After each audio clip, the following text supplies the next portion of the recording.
c'était évident. Joseph Biden, autrement appelé Joe Biden, renonce. Il ne va pas contester les élections présidentielles de novembre prochain aux États-Unis. C'était quand même évident. Après ce débat raté contre Donald Trump, où il se perdait dans ses propres paroles, Joe Biden a eu à organiser aussi le sommet pour les 75 ans de l'OTAN à Washington aux États-Unis. Et là encore, on a vu que Joe Biden ne tenait pas bon, ne tenait pas debout. Il voulait présenter Volodymyr Zelensky, il a dit Vladimir Poutine. Joe Biden a organisé des conférences de presse et les débats et on a vu que c'était lamentable. C'était compliqué. Et des démocrates comme Adam Schiff, qui est un allié de longue date de Joe Biden, avait fait une sortie dans Los Angeles Times pour demander à Joe Biden de se retirer. Les amis, George Clooney, qui fait partie des grands donateurs et il mobilise tellement de donateurs au Parti démocrate, avait aussi appelé à Joe Biden de retirer sa candidature.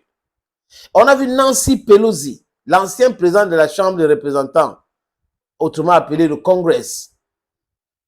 Elle a demandé expressément à Joe Biden de laisser tomber, que ça ne peut pas leur être bénéfique. Les amis, Barack Hussein Obama, qui soutenait Joe Biden, qui comprenait Joe Biden, qui avait même expliqué que Joe Biden a eu un débat raté, ça peut arriver et autres, a fait fuiter une conversation et dans cette conversation, lui aussi, il émettait les doutes sur la capacité de Joe Biden de tenir face à Donald Trump. Et là, cette pression était énorme, énormissime même, les amis. Et bam, à Butler, en Pennsylvanie, il y a eu cet attentat contre Donald Trump. Et là, on a totalement oublié Joe Biden. On parlait que de Donald Trump, Donald Trump. Et après, il y a eu le congrès du Parti républicain. Et ça a soudé le Parti républicain. Ceux qui ont contesté Donald Trump hier, qui critiquaient Donald Trump hier, on dit non, c'est l'union sacrée derrière Donald Trump pour être président des États-Unis. Donc, les démocrates ont vu que c'est compliqué.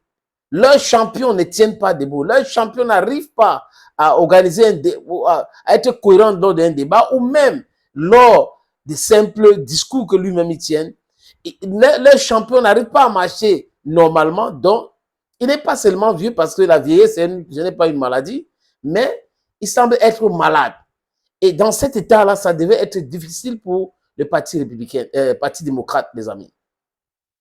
Remarquez quelque chose. Depuis quelques jours, Volodymyr Zelensky est en train de parler de la paix, la paix, la paix avec la Russie. On peut discuter avec la Russie, on peut discuter avec la Russie. C'est par rapport à tous ces éléments-là, les amis. Lui, il a vu ça venir. Il a vu les difficultés avec Joe Biden. Et en Europe, ses soutiens se sont effrités entre-temps. Parce que l'opinion publique des différents pays qui étaient en première ligne pour cette histoire de va-t-en-guerre, au lieu de parler de la paix, ont commencé à perdre le pouvoir ou les puissances politiques dans leur pays. Macron, en France, est l'homme de lui-même. Il essaie de topiller le processus démocratique dans ce pays, mais les Français en ont marre d'Emmanuel Macron. 25 ou 24% dans les sondages, c'est-à-dire que les favorables, 25%, donc c'est tellement bas. Sunak, Boris Johnson d'abord a perdu, Sunak est parti, donc c'est compliqué que ce thème est arrivé. Les amis, quand vous regardez en Slovaquie, comment Fico demande des négociations, en Hongrie, comment Viktor Orban demande des négociations, ils ont organisé cette simulacre du sommet de la paix en Suisse, et ça n'a pas marché. La Chine a boycotté, l'Inde aussi. Modi était déjà le mois dernier en Russie. Donc, les complications dans le camp occidental concernant le soutien en Ukraine avaient déjà commencé.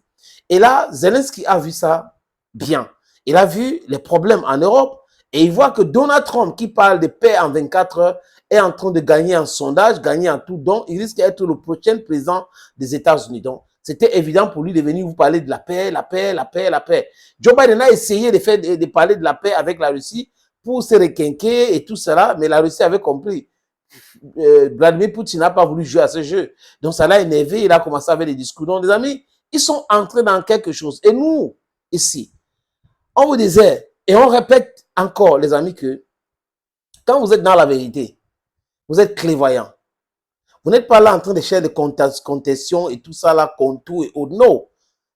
Quand vous êtes dans la vérité, vous dites des choses clairement, vous analysez les choses comme vous les voyez, comme vous les ressentez. C'est un peu cela. Joe Biden qui vient de renoncer, voilà donc les conséquences de mensonges.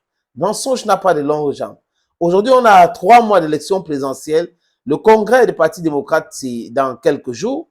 Et là, est-ce que c'est Kamala Harris, la vice-présidente, qui va représenter le Parti démocrate? Normalement, c'est évident que si Joe Biden n'est pas là, c'est elle. Maintenant, est-ce que le Parti démocrate va chercher un autre candidat pour faire face à Donald Trump, les amis?